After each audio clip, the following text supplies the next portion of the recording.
Marjan Ma. Good morning.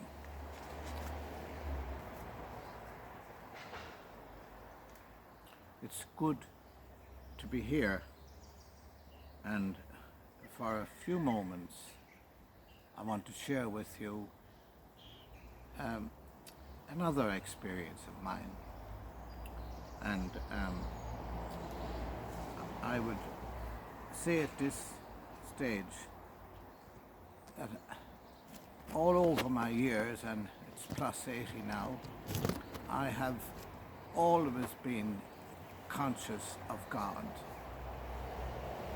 From the time I was a child, and He was always in my life.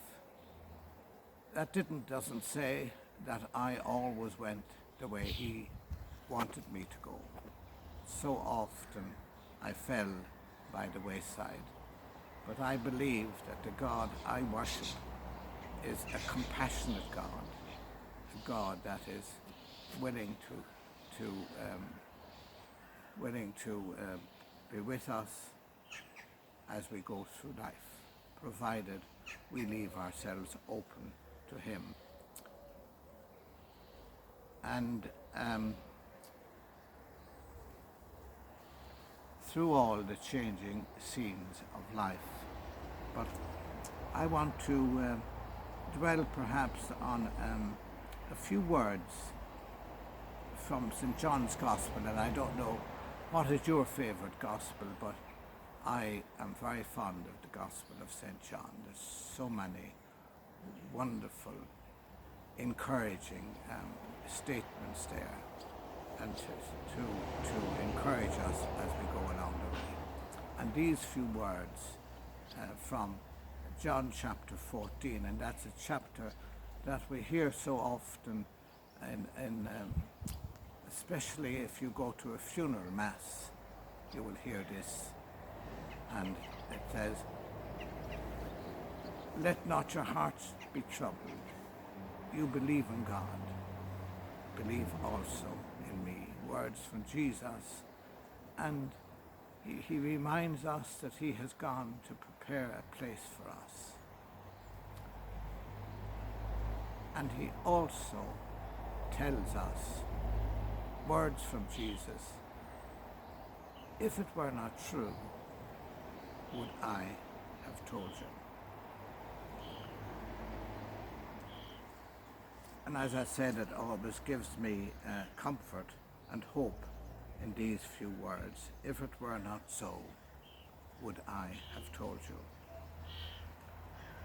Perhaps we meet a friend up the street or somewhere, sometime, even in the church, and we are talking to them, and we are telling them something that has happened in our family, something that's very important to us. And they look at you with disbelief all over their face.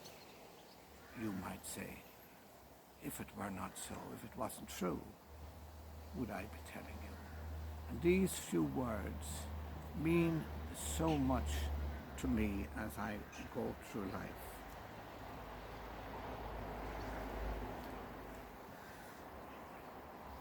Now, Jesus is not telling us to get rid of our doubts or fears, but perhaps He is encouraging us to move beyond our preconceived ideas. And in one of Peter's epistles, we are reminded to give a reason for why we believe, a reason for our faith in God. And if I were asked today, and I'm in my 83rd year for a reason, I would go to those few words uttered by Jesus. If it were not so, would I have told you? The same as I go to communion and I realize it's a means of grace, but I really go, of course, from need, of course, and forgiveness, but I go because Jesus said, "This do in remembrance of me." So I would like to think that even in this short few words, that you will find some encouragement, something along the road. And you know, as you experience life, and again the word experience is very important, you will always, no matter what happens, I believe there's something, you'll have to look for it perhaps, something that ties up with that in the Bible. I had an old friend, unfortunately I didn't know her too long. Her name was Granny May, and she was always May to everybody, and she was 90 or plus at this time. But I couldn't call her May, so I called her Granny May. But she had a lovely saying when we'd be talking about something. She would say, "Oh, we're in God's pocket." And again, I had tried to find something in the Bible that I could tie that saying up with, and I think it's in Psalm 25 and verse 14. It tells us something about God confiding in us. So I remember that old lady, and I thank God that I knew her, that she helped me, encouraged me along the way, even though I'm sure she didn't realize that.